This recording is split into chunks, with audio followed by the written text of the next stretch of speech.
Hello everyone, आप लोग का स्वागत है डूअर्स वाले एकेडमी के यूट्यूब चैनल पे। हम लोग हाजिर है सिनोनिम और एंटोनिम का एक नया क्लास लेके। तो चलिए आज का क्लास हम स्टार्ट करते हैं।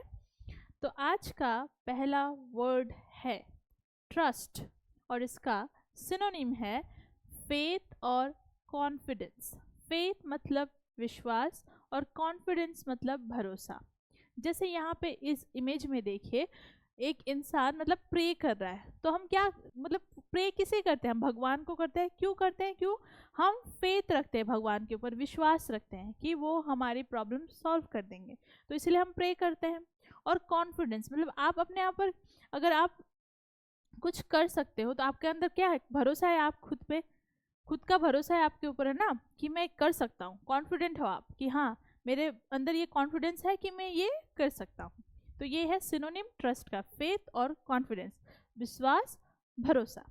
जैसे आपके ऊपर खुद को भरोसा होना चाहिए कि आप जो जवाहर नवोदय इंग्लिश स्कूल का जो एंट्रेंस एग्जाम है उसको आप पास कर सकते हो। अगर आपके अंदर कॉन्फिडेंस ही नहीं है, अगर आप पढ़ाई नहीं करोगे, वो कॉन्फिडेंस नहीं आएगा। तो वो कॉन्फिडेंस लाने के लिए आपको प्रैक्टिस करना पड़ेगा, बार बार मॉक टेस्ट देने पड़ेंगे। तो वैसे ही आपका नंबर बढ़ेगा तो आपके अंदर कॉन्फिडेंस भी आएगा कि हाँ मैं एग्ज़ाम पास करूँगा, और आशा करती हूँ आप लोग करोगे भी, है ना। और इसका एंटोनिम है डिस्ट्रस्ट और डाउट। डिस्ट्रस्ट मतलब अविश्वास और संदेह। तो जब हम ट्रस्ट करते हैं किसी को तो उसका मतलब हम विश्वास करते हैं, लेकिन हम ट्रस्ट जब नहीं करते तो हम क्या करते हैं? अविश्वास। कोई कोई होता है नहीं कि जिसको ऊपर आप ट्रस्ट नहीं कर सकते, आप विश्वास नहीं कर सकते।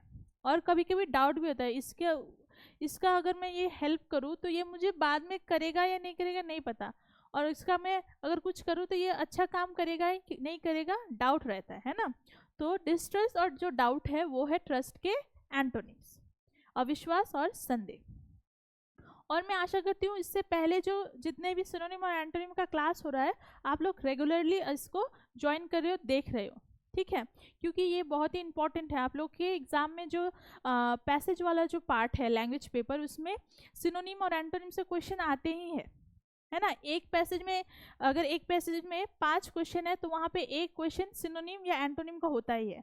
तो ये बहुत ही एक इम्पॉर्टेंट पार्ट है, तो इसको अच्छी तरीके से आप लोग करिएगा, ठीक है। आगे बढ़ते हैं क्वेश्चन नेक्स्ट वर्ड की ओर। नेक्स्ट वर्ड है टफ और इसका सिनोनिम है एग्रेसिव और अनयील्डिंग। टफ मतलब कठोर होता है, और एग्रेसिव मतलब भी कठोर, और अनयील्डिंग मतलब अडिग। जैसे यहाँ पे देखिए ये क्या है? एक भेड़िया है, फॉक्स। तो ये वुल्फ, तो ये क्या कर रहा है? मतलब बहुत ही अग्रेसिव मूड में दिख रहा है ना, मतलब ये बहुत ही कठोर है। हम इसको अगर आमने सामने देखें तो हम डर जाएंगे, क्योंकि इसका फेस देखिए बहुत ही मतलब अग्रेसिव दिख रहा है ना। और अडिग है, ये मतलब डरता नहीं है किसी से, और दूसरे जानवर है उससे डर सकता है, लेकिन इंसान से ये नहीं डरेगा। अगर आप इसको डराना भी डराना चाहोगे तो ये आपको उल्टा ऐसे देखेगा और आप ही डर जाओगे खुद से, है ना। तो ये जो टफ है, अग्रेसिव और येल्डिंग, ये क्या है? सिनोनिम है टफ का। और इसका एंटोनिम है वीक और जेंटल। वीक मतलब कमजोर, और जेंटल मतलब कोमल, जो कि ये इसका क्या है? एंटोनिम है, क्योंकि ये कहीं से भी कमजोर या कोमल नहीं दिख रहा, ये क्या है? कठोर या अडिग है, ठीक है। आगे बढ़ते हैं नेक्स्ट वर्ड की ओर। नेक्स्ट वर्ड है ट्रिमेंडस और इसका सिनोनिम है ह्यूज या क्लोसल। ह्यूज मतलब बहुत बड़ा, और क्लोसर मतलब विशाल। मतलब ट्रिमेंडस का मतलब होता है बहुत बड़ा। जैसे ये हाथी देखिए, हाथी यहाँ पे तो मतलब बड़े ही दिख रहे, लेकिन मतलब रियल लाइफ में भी बहुत बड़े हैं, बड़े होते हैं ना हाथी। ये बहुत बड़े, मतलब पृथ्वी में बड़े जानवरों में से ये भी जाना जाता है। इससे भी बड़े बड़े और भी बड़े जानवर हैं, जैसे ब्लू व्हेल वो सब, लेकिन ये जो है एक बहुत ही बड़ा जानवर है। तो ह्यूज क्लोसल है ट्रिमेंडस का सिनोनिम। और इसका एंटोनिम है टाइनी और स्मॉल। टाइनी मतलब छोटा, और स्मॉल मतलब लघु। अगर हाथी के सामने हम चूहा रख दे तो उसमें डिफरेंस दिखेगा, हाथी कितना बड़ा मतलब ट्रिमेंडियस ह्यूज या क्लोसल है, और चूहा उतना ही टाइनी या स्मॉल, छोटा या लघु है, ठीक है। नेक्स्ट वर्ड है अर्ज और इसका सिनोनिम है सॉलिसिट या प्लीड, मतलब आग्रह करना या विनती करना। जैसे यहाँ पे इस पिक्चर में देखिए एक इंसान यहाँ पे दुखी होकर ऐसे ही बैठा हुआ है, और ये जो इसका दोस्त है वो बोल रहा है कि क्या हुआ तुम्हें, वो विनती कर रहा है या आग्रह कर रहा है कि उसको मतलब दिलासा दे रहा है ना, कि क्यों ऐसे बैठे, उठ जाओ ऐसे करके। और जो अर्ज का एंटोनिम है डिस्यूट या डिस्करेज, मतलब हतोत्साहित करना या रोकना, मतलब हताशा दिलाना। कोई कोई लोग होते हैं ना कि आपको कॉन्फिडेंस दिलाते हैं, जैसे ये दोस्त इसको कॉन्फिडेंस से बोल रहा है कि क्या हो रहा है, कुछ अगर खराब भी हो रहा है तो छोड़ दो उसको, फिर से शुरुआत करो अच्छे से। लेकिन कोई कोई जो है वो आपको क्या करे, हताशा दिलाते हैं, मतलब आप अच्छा भी काम कर रहे हो तो वो आपको बोलेगा कि नहीं नहीं ये ठीक नहीं हो रहा है, वो आपको रोकेगा अगर आप अच्छा काम कर रहे हो। तो डिस्यूट या डिस्करेज जो है वो अर्ज का एंटोनिम है, ठीक है।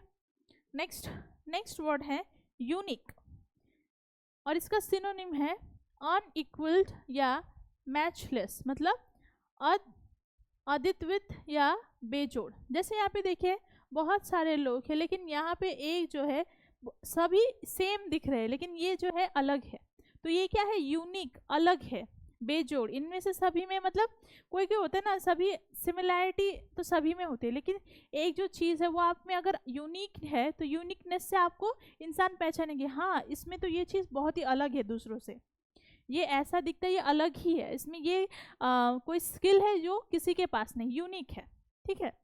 और नेक्स्ट है एंटोनिम, जो यूनिक का है कॉमन या ऑर्डिनरी, मतलब साधारण या सामान्य। जैसे ये सभी देखिए सेम कलर में है तो ये क्या है, साधारण है, सामान्य है, लेकिन ये इनसे अलग है तो ये क्या है, यूनिक है, बेजोड़ है, ठीक है। नेक्स्ट वर्ड है अपरोर। अपरोर का सिनोनिम है डिसऑर्डर या कंफ्यूजन। डिसऑर्डर मतलब हंगामा, कंफ्यूजन मतलब अव्यवस्था। जैसे देखिए एक इंसान एक रास्ते में जा रहा है लेकिन यहाँ पे 3 अलग अलग रास्ता है, सेम ही दिख रहा है, यहाँ पे सेम है लेकिन इसको पता नहीं कि किस में जाए ये, क्योंकि कंफ्यूजन है, ये अव्यवस्था में। तो अपरोर मतलब डिसऑर्डर, हंगामा या अव्यवस्था। अब इसे पता नहीं, 3 तो सिमिलर दिख रहे हैं लेकिन मैं किस में जाऊँ ये उसको पता नहीं है, कंफ्यूजन है, ठीक है। और इसका एंटोनिम है काम या पीस। काम मतलब शांति, पीस मतलब सुकून। जब हम कंफ्यूजन में होते हैं तो हमें हमारे मतलब दिमाग में शांति नहीं होती ना, ये जब तक नहीं होता ये काम, मतलब दिमाग में कुछ होता है ना कि ये हो ही नहीं रहा है, वही चलता रहता है। और अगर कोई चीज़ कंफ्यूजन नहीं है तो वो शांति से, सुकून से हो जाता है, ठीक है। आगे बढ़ते हैं। तो नेक्स्ट वर्ड है अंडरस्टैंडिंग, और इसका सिनोनिम है इंसाइट या परसेप्शन। इंसाइट मतलब समझ और परसेप्शन मतलब धारणा। जैसे यहाँ पे बहुत सारे लोग बैठे हैं लेकिन ये जो यहाँ पे भाषण दे रहा है या कुछ मतलब कह रहा है, यहाँ पे मे बी वो क्या होगा, बॉस होगा या कोई मतलब बड़ा, ये जो जिस कंपनी में काम कर रहे हैं उसका कोई बड़ा डायरेक्टर या मैनेजिंग कोई वो होगा। तो ये इसके अंदर जो बिजनेस है उसके बारे में अंडरस्टैंडिंग, इंसाइट, परसेप्शन, समझ या धारणा है। तो इसलिए ये इनको बता रहा है, जो नए ज्वाइन हुए कंपनी वाले, उनको कह रहा है कि हमें बिजनेस में ऐसे ऐसे काम करना है तभी हमारा बिजनेस जो है वो अच्छी तरीके से रन होगा, चलेगा, है ना। नेक्स्ट तो अंडरस्टैंडिंग का एंटोनिम है मिसअंडरस्टैंडिंग, मतलब गलत फहमी। नेक्स्ट वर्ड है वैरायटी, और इसका सिनोनिम है डाइवर्सिटी और वेरिएशन। डाइवर्सिटी मतलब विविधता और वेरिएशन मतलब भिन्नता। जैसे यहाँ पे पिक्चर में देखिए, यहाँ पे 1 2 3 4 5 लोग मतलब आपको दिख रहा होगा और इनके हाथ यहाँ पे दिख रहे हैं और ये सभी अलग अलग कलर के हैं। मतलब जैसे इंसान सभी सेम दिखते हैं क्या, वो मतलब बिहेवियर में, दिखावे में, उनका मतलब चलना, उनका काम करने का ढंग सभी अलग अलग होता है। तो ये सभी मिल के यहाँ पे ऐसे खेल रहे हैं लेकिन ये सभी अलग अलग है, ये सभी सिमिलर तो नहीं है, सभी सेम जैसे नहीं दिख रहे, अलग अलग, लेकिन ये सभी मिल के यहाँ पे खेल रहे हैं। तो इसका मतलब यहाँ पे विविधता है, भिन्नता है, लेकिन यहाँ पे क्या है एक साथ वो एक साथ खेल रहे, मतलब जैसे एक है ना, कहते हैं कि विविधता में एकता है। मतलब हमारा जो देश है भारत, यहाँ पे जो लोग रहते हैं वो सभी के एक ही जाति के, एक ही मजहब के लोग रहते हैं, यहाँ पे नहीं रहते। यहाँ पे बहुत सारे लोग जैसे हिंदू, मुस्लिम, गुजराती, क्या क्या, मतलब बहुत सारे वो है ना, तो वो अलग अलग लोग जो है एक साथ रहते हैं। तो डाइवर्सिटी जो है वो हमारे देश में अच्छी तरीके से हमें दिखता है। वहाँ पे लोग विभिन्न विभिन्न धर्म के जो लोग हैं एक साथ मिलजुल के रहते हैं। वो अपने अपने जो रिचुअल्स है, रिलीजियस जो फेस्टिवल्स है, वो सभी लोग मिल के यहाँ पे सेलिब्रेट करते हैं। तो वो यहाँ पे वही दिखा रहा है, डाइवर्सिटी या वेरिएशन, जो कि वैरायटी का सिनोनिम है। और इसका एंटोनिम है यूनिफॉर्मिटी, मतलब एक रूपता, मतलब एक ही तरह के। अगर यहाँ पे ये जो येलो है और सभी येलो होते तो यहाँ पे क्या होता है, यूनिफॉर्मिटी, मतलब एक रूपता, सभी सेम दिखते हैं। ठीक है, नेक्स्ट। तो नेक्स्ट वर्ड है नेक्स्ट वर्ड है वेरियस, और इसका सिनोनिम है सेवरल और मेनी, मतलब अनेक या कई। जैसे यहाँ पे देखिए एक जैसे जो घर है, लेकिन सभी क्या है, बहुत सारे, सेम ही है लेकिन बहुत सारे अलग अलग डिफरेंट डिफरेंट वो दिख रहे हैं ना, कलर के हैं। तो ये क्या है, वेरियस है, यहाँ पे वैरायटी है। और इसका एंटोनिम है सिंगल, मतलब एक। तो रिस्ट्रिक्टेड एरिया, इसका मतलब यहाँ पे मतलब ऐसा एक जगह जहाँ पे सभी का प्रवेश निषिद्ध होता है, मतलब सभी वहाँ पे नहीं जा सकते। वहाँ पे सिर्फ ऑथोराइज्ड पर्सनल्स मतलब जा सकते, मतलब जहाँ पे उन मतलब जो जगह है वहाँ पे जिसका काम होता है वो वहीं जा सकता है। एक्स्ट्रा कोई अगर वहाँ पे नहीं काम कर रहा है तो वो वहाँ पे नहीं जा सकता, वो जैसा भी हो, जैसा भी जगह हो। रिस्ट्रिक्टेड एरिया है तो वो वहाँ पे जो लोग वहाँ पे उस जगह के पार्ट है, यहाँ पे वो काम करते हैं, तो वही अंदर जा सकते हैं और उसके अलावा कोई नहीं जा सकता। तो वैलिड का सिनोनिम है ऑथोराइज्ड या लेजिटिमेट। ठीक है, और इसका एंटोनिम है इनवैलिड या इलीगल। इनवैलिड मतलब अवैध और इलीगल मतलब गैर कानूनी। जैसे अगर आप पीएम के घर अगर आप जाओगे तो आपको वहाँ पे घुसने देंगे? वहाँ पे बोलेंगे सिर्फ ऑथोराइज पर्सन, मतलब पीएम के साथ जिसका काम है या उनके साथ कोई काम कर रहा है वही जा सकता है वहाँ पे। और वो भी मतलब बहुत ही चेकिंग के साथ करते हैं ना, मतलब सिक्योरिटी देखते हैं कि जो इंसान अंदर जा रहा है उसके पास कोई वैसा कोई हथियार तो नहीं है।